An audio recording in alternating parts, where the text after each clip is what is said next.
10절 이하의 마귀들을 대적하라고 하는 말씀 속에서 하나님의 전신갑주를 입으라고 한 말씀을 계속 살피고 있습니다. 진리의 허리띠를 띠고 의의 흥배를 붙이고 복음의 평안의 복음의 신을 신고 믿음의 방패를 가지고 그리고 오늘은 구원의 투구를 가지라. 구원의 투구 한번 따라합시다. 구원의 투구. 구원의 투구를 가지라. 이게 오늘 본문에 구원의 투구를 가지라 그랬는데 이 가지라 이 말씀이 받으라 이 말이 받으라. 받아들인다 이런 말이에요. 구원의 투구를 받아들인다. 누가 이렇게 선물을 주면은 그 선물을 받는다 이 말. 그냥 이렇게 떨어져 있는 거 이렇게 갖는 게 아니라 줄 때 받는다. 수동적인 그런 개념이죠. 받는다, 받아들인다. 구원의 투구를 받으라. 구원의 투구를 받으라. 하나님이 주시는 구원의 투구를 받으라고 하는 거죠. 그래서 오늘 구원의 투구를 받으라고 하는 말씀을 가지고 잠시 은혜를 나누려고 합니다. 전쟁하는데 머리에 투구를 씁니다. 이 머리를 보호하기 위해서 투구를 써요. 이거는 이제 적극적으로 자기 자신의 가장 중요한 부분인 머리를 보호하기 위해서 투구를 쓰는 것이다. 우리가 이제 고대의 전투 영화 장면이나 또 우리가 군대 가면은 철모라고 하는 것을 받게 됩니다. 총알이 날라와서 이렇게 맞으면 이렇게 비켜 스쳐 지나가도록 머리를 보호하는 보호 장구가 되죠. 그래서 이제 머리를 보호하기 위해서 투구, 철모를 쓰는 것이다. 그런데 이것은 이제 하나님이 주시는 구원의 투구라. 하나님이 주시는 구원의 투구를 너희는 받으라. 그러니까 하나님의 선물이라는 선물. 우리가 군대 가면은 보급품을 지급을 합니다. 군복을 주고 또 군화를 주고 그다음에 또 철모도 주고 나중에는 이제 소총도 지급하고 국가에서 다 지급을 하죠. 보급품을 지급을 해줘서 자기 것을 가지고 이제 제대하기까지 그것을 사용하게 됩니다. 저와 여러분들이 믿음의 삶을 사는데 하나님이 우리에게 주시는 보급품 중에 구원의 투구라는 게 구원의 투구. 구원의 투구가 뭘까? 그래서 오늘 본문은 너희는 구원의 투구를 받으라고. 그래서 이제 이 머리를 보호하는 거니까 머리는 생각이죠. 생각. 이성적 사고, 생각하는 기능. 이렇게 넌 머리가 없어. 이런 말, 속된 말로 머리가 없다 이 말은 생각이 없다는 거죠. 생각. 뭔 생각하고 살아? 아무 생각 없이 사는 사람. 그러니까 우리들은 이 사고, 생각을 어떤 것을 하느냐에 따라서 그 사람의 행동 양식이 결정이 된다라고 말할 수 있습니다.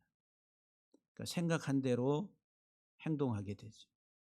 어떤 생각을 머릿속에 가지고 있느냐에 따라서 그 사람의 행동 양식이 결정이 되는데 이제 이 생각, 이성적 사고를 우리가 구원의 투구를 가지고 잘 보호하라고 하나님이 우리에게 구원의 투구를 주셨다라고 하는 거예요.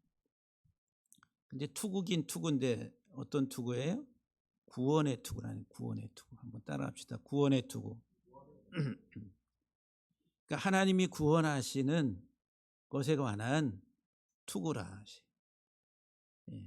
우리를 구원하시는. 그러니까는 이 구원의 투구를 쓴다 이 말은 하나님이 구원하심에 대해서 확신을 가지고 확고한 이성적 사고를 가지고 있어야 된다라고 하는 말씀입니다. 우리가 이 세상을 살아가는데 하나님이 구원하심에 관한 확고한 믿음, 그 안에서의 삶의 모습들, 이것들을 잃어버리지 않고 망각하지 않고 살아가는 게 구원의 투구를 쓰고 살아가는 것이다라고 말씀을 드릴 수가 있습니다. 그래서 이 구원이라고 하는 하나님의 구원은 무엇으로부터 구원인가? 하나님의 구원하심. 성경은 하나님의 구원에 관한 책이라고 그랬어요. 저와 여러분들을 구원하는 구원에 관한 책. 그러니까 저와 여러분들이 이 구원에 대해서 분명하고 명확하게 인식을 해야 된다는 거예요. 그래서 이제 하나님의 구원하심은 이 죄와 사망으로부터 우리들을 구원하심이라. 죄와 사망으로부터. 한번 따라합시다. 죄와 사망으로부터. 예. 저와 여러분들이 구원을 받는 가장 중요한 내용이 뭐냐 하면은 죄와 사망으로부터 구원하심이라. 죄와 사망으로부터.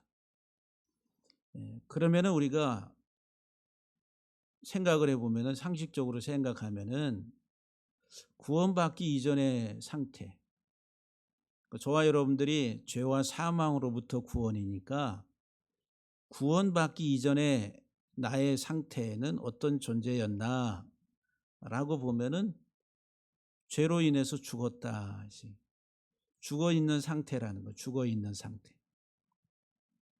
여러분들 내가 죽어 있는 상태였다라고 하는 것 인식이 되고 깨달아집니까? 하나님은 우리들을 죄와 사망으로부터 죽음의 상태에 놓여 있는, 다시 말하면 죽은 자라는 거죠. 죽은 자. 죽은 자였던 나를 다시 그 죽음으로부터 건져내는, 그리고 죽은 나에게 생명을 불어넣으시는 게 구원이다 그랬어요. 그러니까 죄와 사망으로부터 나를 구원하심. 이게 이제 핵심이라는 거예요. 핵심. 창세기 2장 17절에 보면은 하나님이 사람을 지으시고 에덴 동산에 놓으시고 계명을 주시죠. 선악을 알게 하는 나무의 열매는 먹지 말라. 네가 먹는 날에는 반드시 죽으리라. 그래서 반드시 죽는다. 그런데 아담과 하와가 이 하나님의 말씀에 순종하지 아니하고 그 선악을 알게 하는 나무의 실과를 따먹음으로 인해서 사도 바울이 로마서 5장 12절에서 한 사람 아담으로 말미암아 죄가 세상에 들어오고, 한 사람 아담이 그 하나님의 말씀에 불순종함으로 온 세상에 죄가 들어오고 그 죄로 말미암아서 사망이 들어왔다. 아담의 범죄가, 아담 한 사람의 범죄가, 그 죄가 세상에 들어오고 그 죄로 사망이 세상에, 이 세상은 온 인류를 말한, 이와 같이 모든 사람이 죄를 지었으므로 사망이 모든 사람에게 이르렀다 그랬어요. 사망이 모든 사람에게 이르렀다. 로마서 6장 23절에 죄의 삭은 사망이라.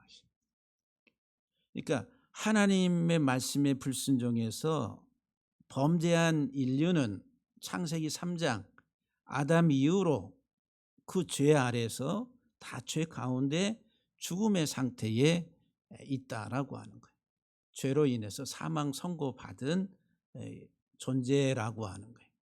죽었다. 죽었다. 그러니까 구원받기 이전에 이 세상의 모든 영혼은 다 죽음의 상태에 있다. 죽음의 상태.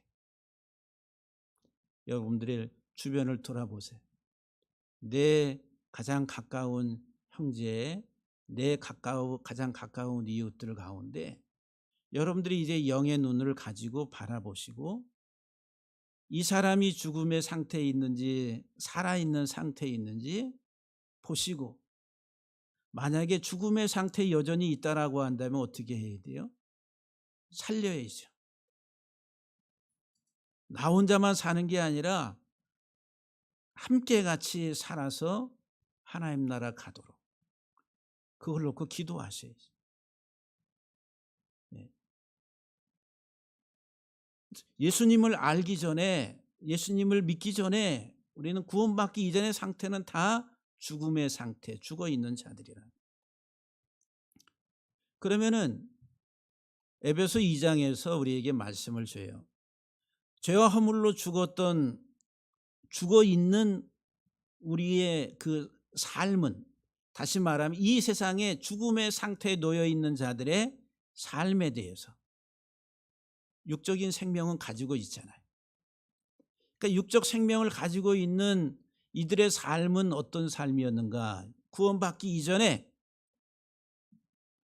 예수의 생명을 우리가 만나기 이전에, 구원받기 이전에 죽어 있는 자들의 삶의 모습, 죽음의 상태에서 살아가는 이 땅의 사람들의 삶의 모습은 어떠한가? 에베소서 2장 2절 이하 3절 말씀에 그때에 그래요. 그때에. 그때가 언제냐면은 죽어 있었을 때, 구원받기 이전에 내가 죽어 있을 때, 그때에 너희는 그 가운데서, 그래서 그 가운데서, 사망 가운데서 행하여, 사망 가운데서. 예. 그때 죽음의 상태에 있었던 너희는 그 가운데서, 그 사망 가운데서 행하여 첫 번째 세상 풍조를 따랐다. 그랬어요. 영적으로 죽은 상태에 있는 사람들의, 이 땅의 세상의 사람들의 삶의 모습은 세상 풍조를 따르는 삶이라. 죽은 자의 삶이라. 한번 따라합시다. 이 세상 풍조를 따르는 삶. 그게 죽은 자의 삶이라. 이 세상 풍조는 뭐예요? 세상의 길, 세상의 방식, 세상의 논리, 세상의 가치, 하나님이 없는 인본주의적, 자기중심적 하나의 그 성향을 가지고 사람을 끌고 가는 거예요. 이 세상 풍조를 따르는 삶의 방식은 어긋났다. 어긋났다. 하나님의 길에서 어긋났다. 빗나갔다는 거예요. 그게 죄라고 하는 거예요. 죄.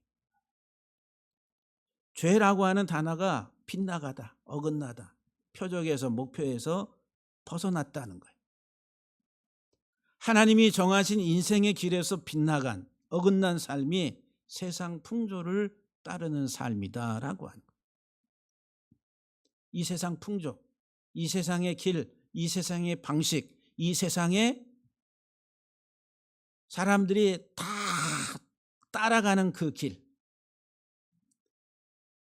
그게 이제 좁은 길이 아니라 큰 길이라는, 큰 길, 대로. 여러분들은 지금 어떤 삶을 추구하고 따라가고 있습니까? 여전히 세상의 풍조를 여러분들이 선호하고 좋아하고 따라가고 있다라고 한다면은 죽은 자의 길을 가는 거예요. 뱀이 에덴 동산에서 퍼뜨린 사상적 가치, 물질주의적 사상적 가치 체계, 이게 세상의 풍조라. 세상 풍조. 육체의 욕심을 따라 살도록, 안목의 정욕을 따라 살도록, 이생의 자랑을 따라 살도록, 이 세상의 풍조, 이 세상의 길 방식을 뱀이 퍼뜨렸다는 거짓 선지자라고 합니다. 그래서 우리들은 세상을 너무 좋아하고 사랑합니다. 세상 것이 너무 좋아. 그러니까 이 세상 풍조를 따르는 삶, 죽은 자의 삶. 우리의 주변을 돌아보세요. 우리 주변을 돌아보면은 대다수의 사람들은 다 이 세상 풍조, 이 세상의 길과 방식과 그 하나의 방향성을 따라서 살아간다라고 합니다. 그러면서 이 에베소 2장 2절 이하에 보게 되면은 세상 풍조를 따르고 공중의 권세 잡은 자를 따랐으니 그랬어요. 이 죽은 자의 삶은 뭐냐면은 공중의 권세 잡은 자를 따르는 삶이라. 근데 이 공중의 권세 잡은 자가 누구냐면은 지금 불순종의 아들들 가운데서 역사하는 영이라. 그래서 영. 그러니까 세상 풍조를 따라가며 불순종의 삶을 살아가는 그들 속에서 역사하는 영. 영이라 하지, 영. 영이라고 하는 게 눈에 보이지 않죠. 예. 그 영은 다른 말로 말하면 사상입니다. 사상. 이 공중의 권세 잡은 자 마귀, 사탄, 옛뱀이라고 하기도 하고, 예. 이 마귀가 온 세상을 통치하는데 이 세상을 통치하는 게 영이라는 영. 그 영이 뭐냐 하면은 푸뉴마, 말하다, 숨쉬다, 호흡하다 이 말이에요. 그러니까 사상이라. 사상. 마귀의 호흡이라는 게 마귀의 호흡. 사단의 호흡. 사단이 말하는 것. 그게 뭐예요? 뱀. 에덴 동산에서부터 퍼뜨렸던 거짓 선지자의 뱀의 말들이다라고 하는 거예요. 그러니까 지금 이 세상을 통치하는 이 마귀의, 이 뱀의, 이 악한 자의, 세상을 미혹하는 자의 영을 따랐다는 거예요. 그 사상을 따라갔다는 거죠. 말들을 따라가는 거예요. 이게 명확하게 여러분들이 인식이 되고 구별이 돼야 돼요. 하나님이 나를 구원하심은 죽음으로부터 구원이라. 죽은 삶으로부터 나를 건져내시는 거예요. 그와 같은 삶을 살지 말라고 세상 풍조를 따르는 삶으로부터 건져내시고 공중의 권세 잡은 자, 불순종의 아들들 가운데 역사하는 악한 영, 그의 사상과 가치 체계, 그것으로부터 나를 건져내시는 것이 구원이다라고 하는 거예요. 거기서 빠져나오라는 거예요. 여러분들이 구원을 추상적으로 내가 죽어서 가는 하늘나라 이렇게만 인식하면은 몇 프로, 이 구원에 대해서 몇 프로밖에 이해를 못하는 거예요. 구원은 항상 오늘 나의 삶의 현재라고 하는 이 시점에서 내가 구원받은 자의 삶을 살고 있는가라고 하는 것을 돌아봐야 돼요. 당신 구원받았습니까? 물어보면은 대답을 잘 못해요. 거기에 이제 첫 번째, 내가 죽어서 구원받아 하나님 나라 가는가? 확신이 없어요.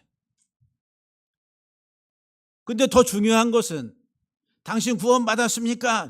그 대답도 잘 못하는데 네, 구원받았습니다 라고 얘기할 때에 무엇으로 당신 구원받은 것을 증거하고 증명하시겠습니까? 물어보면 또 대답을 못해.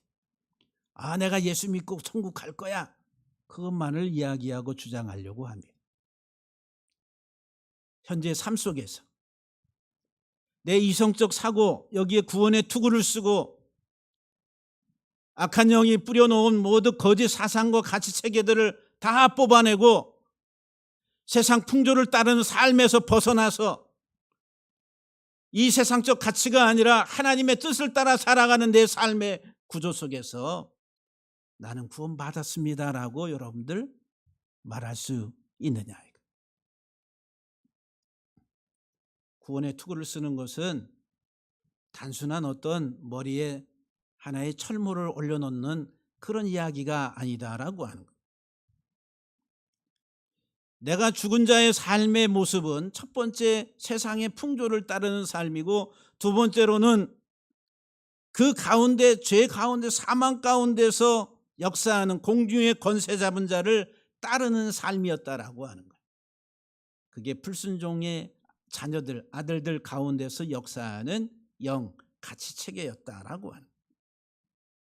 그러면서 세 번째 에베소 2장 2절 이하 3절 말씀에서 육체에 우리는 다 그 사망 가운데서 우리의 육체의 욕심을 따라 지냈다. 이 사망 가운데 살아가는 삶의 모습은 뭐냐면 육체의 욕심을 따라 사는 삶이라는 거예요. 육체의 욕심. 육체의 정욕이라는 게 육체. 그래, 육체의 욕심, 육체의 정욕이라고 하는 것은 1차적 욕구죠. 1차적. 육체라고 하는. 또 이 육체에 그러면은 죄의 본성을 말하기도 해. 그러니까 1차적 욕구, 우리 인생의 가장 기본적인 게 1차적 욕구, 의식주 문제라는 거예요. 이 1차적 욕구가 해결돼야 되고 다음에 뭔가 정신적인 뭔가 문화생활 뭐 이런 것들을 생각하는 거예요. 그리고 육체의 욕심을 따라서 지내는 거예요. 육체의 욕심. 그래서 육체의 욕심이라고 하는 것은 이 땅에서의 물질적 풍요와 번성을 향해서 달려가는 것. 그게 그 자체가 뭐 악하고 그게 그렇다는 얘기가 아니라 그게 인생의 전부가 돼버리는 삶의 체계를 말하는 거예요. 그거를 우상 숭배라고 그래요. 하나님이 우리에게 이 땅에서의 삶의 육적인 모든 필요들을 공급하시는 그 하나님의 공급하심에 대해서 생각을 하지 않고 더 풍요롭게 더 풍성하게 육적 필요를 채우고 그것을 소유하고자 인생의 목적이 돼서 살아가는 삶 자체가 우상 숭배라는 거예요. 그 육체의 욕심을 따라 지내는 삶이 죽은 자의 삶이라. 우리가 주변에서 쉽게 찾아볼 수 있잖아요. 우리 눈을 들어 세상을 바라보면은 다 육체의 욕심을 따라 사는 자들이다라고 하는 거예요. 그래서 이런 자들은 에베소 2장 3절 이 부분에 보게 되면은 본질상 진노의 자녀라는 거예요. 그러니까 하나님의 심판 아래서 살아가는 삶이다라고 하는 거예요. 이게 죽은 자의 삶이라. 죄와 허물로 죽어서 살아가는 죽은 자의 상태의 삶을 살아가고 있는 자들이라. 그래서 하나님 우리들을 죄와 사망으로부터 구원하시기 위해서 아들 예수 그리스도를 세상에 보내셨다. 할렐루야. 구원이라고 하는 것은 아주 구체적이고 구원이라고 하는 것은 내 삶의 문제를 현실에서 다루는 것이다 라고 하는 거예요. 이거를 망각하니까 기독교인들의 삶의 윤리와 질서가 파괴돼 버려요. 이 땅에서의 혼돈 속에서 살아가게 돼요.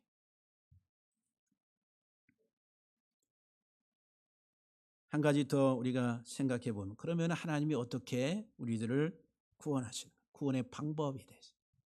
그 죄와 사망으로부터 구원하신 하나님의 구원의 방법. 마태복음 1장 21절에 예수님의 탄생에 대해서 이렇게 예언을 했죠. 아들을 낳으리니 이름을 예수라 하라. 이는 그가 자기 백성을 그들의 죄에서 구원할 자라. 아들, 하나님의 아들 예수.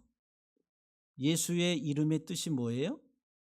구원자라는 거, 구원자. 뭐로부터 구원할 자? 그들의 죄에서부터 구원할 자라. 하나님의 구원하심의 방법은 아들 예수를 통해서 이 땅에 죄인들을 구원하시고자 아들을 이 세상에 보내셨다. 요한일서 3장 5절 말씀에 그가 다시 말하면 예수가 우리 죄를 없애려고 나타나신 것을 너희가 알았다. 예수가 이 세상에 나타나신 이유가 뭐라고요? 우리 죄를 없애려고. 내 죄를 없애려고 예수님이 이 세상에 오셨다라고 말합니다. 그래서 요한복음 3장 17절 말씀에서 하나님이 그 아들을 세상에 보내신 것은 세상을 심판하려 하심이 아니라 예수로 말미암아 그로 말미암아 세상이 구원을 받게 하려 하심이라. 예수를 통해서 예수 그리스도를 통해서 이 세상을 구원하시려고 온 세상이 다 예수 그리스도로 말미암아 구원받게 하시려고 예수 그리스도를 세상에 보내셨다. 그리고 사도 바울이 골로새 1장 21절 이하 22절에 전에 악한 행실로 멀리 떠나 마음으로 원수가 되었던 너희를 이제는 그의 육체의 죽음으로 그리스도의 육체의 죽음으로 말미암아 화목하게 하사 너희를 거룩하고 흠없고 책망할 것이 없는 자로 그 앞에 세우고자 하셨다라고 말합니다. 그래서 에베소 2장 1절에서 그는 예수 그리스도는 허물과 죄로 죽었던 너희를 살리셨도다. 자신의 죽음을 통해 가지고 우리를 구원하시고자 이 세상에 오신 분이 예수 그리스도라고 하는 거예요. 그래서 사도행전 4장 11절 이하 12절 말씀에 이 예수는 너희 건축자들의 버린 돌로서 집 모퉁이의 머릿돌이 되었다. 예수님이 유대 땅에 오셨는데 그 유대인들이 하나님의 자녀된 유대인들이 예수 그리스도를 영접하지 아니하고 버렸다. 하나님의 집을 하나님 나라를 건축하려고 주님이 모퉁이 때로 이 세상에 오셨는데 근데 유대인들은 거부했다는 거예요. 그 버린 돌이 하나님의 성전의 모퉁이 돌이 되게 하셨다. 그러면서 사도행전 4장 12절에서 다른 이로서는 구원받을 수 없나니 천하 사람 중에 구원받을 만한 다른 이름을 주신 적이 없다라고 말합니다. 예수 외에는 구원을 얻을 만한 다른 이름을 하나님이 우리에게 주신 적이 없다. 세상의 유일한 구원자 오직 예수. 그래서 종교개혁의 5대 슬로건 중에 하나가 오직 예수래. 오직. 솔루스 크리스투스. 오직 그리스도라고 하는 거예요. 오직 그리스도만이 우리의 유일한 구원자라고 하는 거예요. 예수님이 없이는 구원받을 길이 없다. 다른 길이 없고 다른 방법이 없다. 그래서 내가 곧 길이요 진리요 생명이라 주님이 말씀합니다. 예수님 외에는 길이 없고 생명이 없어요. 답이 없다라고 하는 거예요. 그래서 히브리서 7장 22절 25절 말씀이에요. 그러므로 자기를 힘입어 하나님께 나아가는 자들을 온전히 구원하실 수 있다라고 말씀합니다. 오직 예수 그리스도만이 하나님 앞에 나아갈 수 있는 유일한 우리의 구원자가 되셔서 그분만이 우리의 유일한 중보자이시다는 거예요. 그러니까 하나님의 구원하시는 방법이 뭐예요? 오직 예수. 다시 한번 따라합시다. 오직 예수. 여기도 구원 있고 저기도 구원 있고 구원의 방법이 이렇게 다르고 뭐 다 쓸데없는 사탄의 이야기입니다. 그거를 지금 세상에서 말하는 다원주의라 해요. 다원. 하나님 이 구원받는 길은 다양하다. 불교를 통해서도 구원받을 수 있고 힌두교 통해서도 구원받을 수 있고 유교를 통해서도 구원받을 수도 있고 궁극적으로는 다 한 곳에 모이게 돼 있다. 종교의 보편성을 이야기하면서 종교 다원주의라. 그 세상 사람들이 생각하기에는 합리적인 이야기 같아. 오직 예수 그리스도 외에는 답이 없다. 유일한 구원자 예수 그리스도만이 우리의 구원이시다라고 할 때에 기독교는 독단적이고 편협하다. 이렇게 비난을 하게 되죠. 그래서 일반 보편적인 세상 사람들은 이런 기독교 구원론에 대해서 아주 미워하고 증오하기까지도 합니다. 그러나 성경은 우리에게 예수 외에는 다른 길이 없다라고 말합니다. 그래서 오직 그리스도, 솔루스 크리스투스라고. 두 번째 어떻게 하나님이 우리들을 구원하시냐 하면은 오직 믿음으로. 한번 따라합시다. 오직 믿음으로. 로마서 10장 17절 말씀을 보면은 그러므로 믿음은 들음에서 나며 들음은 그리스도의 말씀으로 말미암는다 그랬어요. 하나님의 말씀을 들을 때에 믿음이 생겨. 믿음. 그 믿음을 통해서 우리가 구원을 얻는데. 근데 하나님의 말씀을 잘 들어야 돼요. 달고 오묘한 그 말씀. 생명의 말씀이다. 아멘을 안 하시네. 달고 오묘한 그 말씀, 생명의 말씀은 근데 하나님의 말씀을 듣다 보면은 그냥 졸려요. 얼마나 쉽게 졸리는지. 예, 옳습니다. 옳습니다. 그냥 자동적으로 옳습니다. 예. 그리고 지루하게 느껴져요. 그 지루한 레이기를 오늘 끊었어요. 예? 제사 규례 레이기. 내일부터 이제 민수기를 통과하는. 근데 하나님 말씀을 들어야지 믿음이 오는데 우리는 하나님 말씀을 참 듣기가 힘들어하는.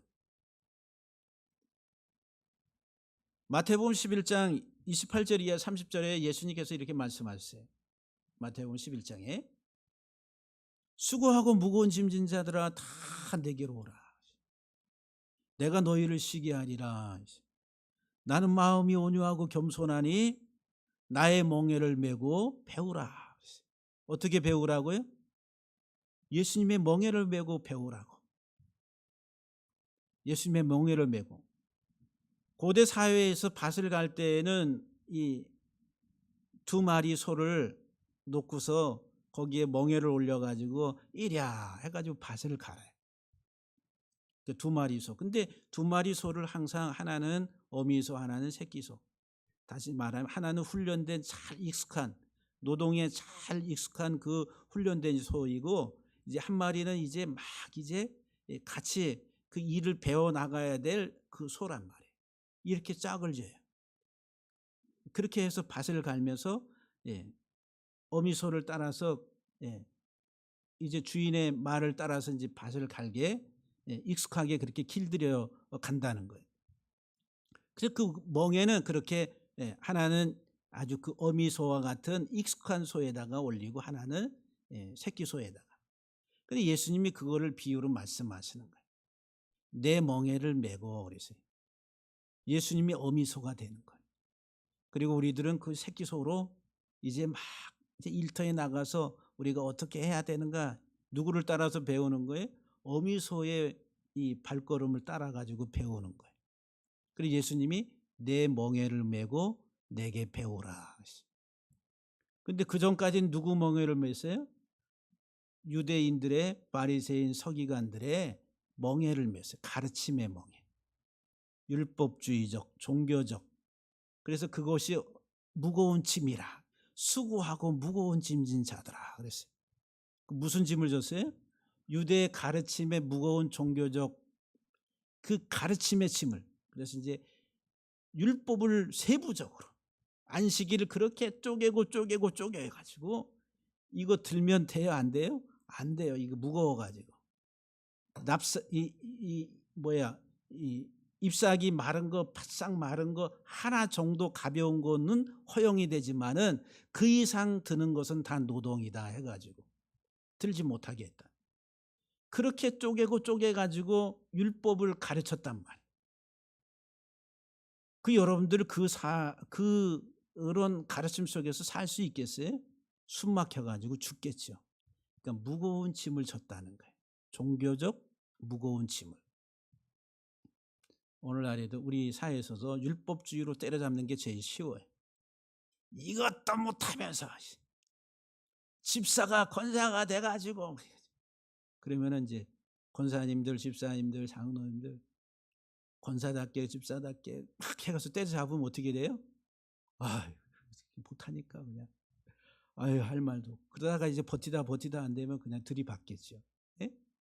그게 이제 그게 무거운 짐이라. 무거운 짐. 그래서 예수님이 뭐라고 말씀하세요? 내게 배우라고. 내 짐은 어떻다고요? 가볍고 쉽다 그랬어요. 가볍고 쉽다. 신앙생활 하나님 믿는 게 가볍고 쉽다. 예수님에게 와가지고 내게 배우라고 가볍고 쉽다. 그러면 너희가 쉼을 얻으리라. 쉼을 얻으리라. 우리는 예수님의 말씀에 가르침에 바르게 그 말씀에 대해서 들어야지만이 올바른 믿음이 생기는 거예요. 진짜 참 믿음이 생성이 되는 거예요. 그런데 이 믿음이라고 하는 것은 연합이라 연합, 하나가 되는 거예요. 믿음의 개념은 하나됨이라. 내가 하나님 믿습니다 할 때 그 믿음이라고 하는 개념이 뭐라고요? 연합, 하나됨이라. 내 예수님을 믿습니다 라고 할 때에 구체적으로 내 삶에 적용할 때는 주님과 하나된 삶을 이야기하는 거예요. 주님이 나를 위해 십자가에 죽으시고 그 예수님의 죽으심이 나의 죽음입니다 라고 그것을 믿음으로 고백할 때 내가 연합되는 거야. 하나됨이라. 그래서 사도 바울이 로마서 6장 3절 이하 말씀에서 무릇 그리스도 예수와 합하여 세례를 받는 우리는 그의 죽으심과 합하여 세례를 받은 줄 알지 못하느냐. 그러므로 우리가 그의 죽으심과 합하여 세례를 받음으로 그와 함께 장사되었나니 이는 아버지의 영광으로 말미암아 그리스도를 죽은 자 가운데서 살리신과 같이 우리로 또한 새 생명 가운데서 행하게 하려 하심이라. 예수님을 믿는 사람은 주와 함께 죽고 주와 함께 사는 거예요. 나는 없고 예수와 연합된 삶을 살아가는 그 믿음이라는 거예요. 히브리어나 헬라어의 믿음의 개념은 연합이란 연합, 하나됨이라고 하는 거예요. 믿음으로 말미암아 구원을 얻는다. 이 믿음을 연합이라고 바꿔보세요. 에베소 2장 8절 말씀에 너희는 그 은혜에 의하여 그 믿음으로 그랬는데 연합됨으로 말미암아 구원을 받았으니 주와 연합되지 아니하고선 절대 구원받을 수 없다는 거예요. 예수님의 죽음이 나의 죽음이고 예수님의 부활이 나의 부활이 된 것을 예수님과 연합된 나의 생명을 알지 못하면은 구원의 복음을 깨닫지 못하는 거예요. 그럼 나는 죽고 없다. 그 나는 죽고 없다 이 말은 육적으로 죽음의 영적으로 죽음의 상태에 있었던 육적인 삶을 살아왔던 나를 말하는 거예요. 그 육적 나는 예수와 함께 죽었습니다 라고 고백하는 거예요. 엄청난 내 생애 내 삶의 변화가 일어나는 하나의 전환점이라고 하는 거예요. 획기적이에요. 이건 보통 일이 아니다. 보통 일. 예? 이건 혁명 그 이상이다라고 하는 거예요. 하나님의 아들 예수 그리스도 그 이름을 믿는 자들에게는 하나님의 자녀가 되는 권세를 주셨다. 예수 그리스도가 하나님의 아들이시잖아요. 근데 그 이름을 믿는 자들, 그럼 그 이름을 예수와 연합된 자들에게는 어떤 권세를 주셨다고요? 하나님의 자녀가 되는 권세를 주셨다. 그를 믿는 자마다 멸망하지 아니하고 영생을 얻게 하려 하심이라. 요한복음 3장 16절 말씀. 오직 믿음으로 있어요. 그리고 여러분들 주여 믿습니다. 주여 믿습니다. 그 믿음을 어떻게 보여주실래? 아니 믿으면 되지요. 예? 그 이상에 뭐가 필요해? 그냥 믿으면 됐죠. 목사님 참 복잡하시네. 복잡한 게 아닌데 구체적으로 실제적으로 그 믿음은 주와 연합이라니. 주와 연합. 아까 오직 예수 그리스도를 통해서 우리에게 구원의 방법을 주시고 그를 믿음으로 다시만 그와 연합됨으로 하나님이 우리들을 구원하시는 구원의 길을 만드셨다라고 하는 거예요. 오직 믿음이라. 그 연합된 믿음이란 연합. 그 다시마 육적인 나의 이 세상에 죽은 자로 살아왔던 이 세상 풍속을 따르고 공중의 권세 잡은 자, 통치자들, 악의 영들을 따라갔던 나의 삶이 이제는 주와 함께 죽었다라고 하는 거예요. 그것은 이 사상적 사고 체계가 무너지고 깨졌다라고 하는 거예요. 그리고 예수 그리스도로 살아가는 것이다라고 말합니다. 그러면서 이제 세 번째로 구원의 방법 오직 그리스도, 솔루스 크리스토, 오직 믿음, 솔라 피데. 그 다음에 세 번째 오직 은혜라 하시, 솔라 그라티아 하시. 에베소 2장 8절 말씀에 너희는 그 은혜에 의하여 믿음으로 말미암아 구원을 받았으니 이것은 너희에게서 난 것이 아니요 구원은 내게서 오는 것이 사람에게서 나오는 것이 아니라 하나님의 선물이라. 행위에서 난 것이 아니요 이는 누구든지 자랑하지 못하게 하려 하심이라. 할렐루야. 구원은 하나님의 선물이라. 은혜로 우리에게 주어진 은혜는 선물이라. 선물. 그래서 아까 서두에 너희는 구원의 투구를 가지라가 아니라 어떻게 하라고요? 받으라 하는 거예요. 받으라. 너희는 구원의 투구를 받으라 그래서 받으라. 줄 때 받는 거예요. 할렐루야 아멘 감사합니다. 이게 받는 거예요. 받는 거. 구원은 쟁취하는 것이 아니라 그냥 선물로 받는 거예요. 할렐루야. 그게 하나님의 은혜라고 하는 은혜. 값없이 하나님의 은혜로 의롭다함을 하나님이 받게 하셨다라고 하는 거예요. 그래서 갈라디아서 2장 16절 말씀에 사람이 의롭게 되는 것 그것은 율법의 행위로 말미암지 아니하고 오직 예수 그리스도를 믿음으로 말미암는 줄 알므로 우리도 그리스도 예수를 믿나니 이는 우리가 율법의 행위로 의롭다함을 받는 것이 아니고 그리스도를 믿음으로써 의롭다 하심을 얻으려 함이라. 행위로서 율법의 행위로서 의롭다함을 얻을 육체가 없다라고 말씀합니다. 할렐루야. 그러니 저와 여러분들이 얼마나 감사해야 되겠어요. 예? 전통적 종교는 행위론입니다. 행위론. 인간이 지극정성을 다해야지 하늘이 그것을 보고서 복을 준다. 그래서 내가 수고하고 애쓰고 고행을 해야지 하늘이 감명을 받고 복을 준다. 이게 일반 보편적 종교성이다라고 하는 거예요. 그런데 기독교 구원은 기독교의 복은 내가 지극정성을 해서 내게 하나님이 주시는 것이 아니라 아무 자격이 없는데 하나님 우리에게 선물로 주셨다는 거예요. 이거를 우리들은 조금 생각해 보면 아까 구원받기 이전의 상태는 어떤 상태라고요? 죽은 상태라는 거예요. 죽은 자가 행위를 할 수 있어요? 없어요? 없어요. 죽은 자는 오직 생명을 가지려면 어떻게 돼요? 외부에서 생명을 불어넣어야지만이 생명을 얻게 되는 거예요. 저와 여러분들이 죽은 상태에 있었는데 무슨 행위로서 뭘 자격을 가지고 할 수 있는 그런 사상이 또는 그런 여건이 조금도 없다네. 오직 하나님의 선물로 부어질 때에 죽은 내가 살아나서 산 자가 된다. 그래서 이제 하나님은 죽은 자의 하나님이 아니라 산 자의 하나님이시다라고 성경은 말합니다.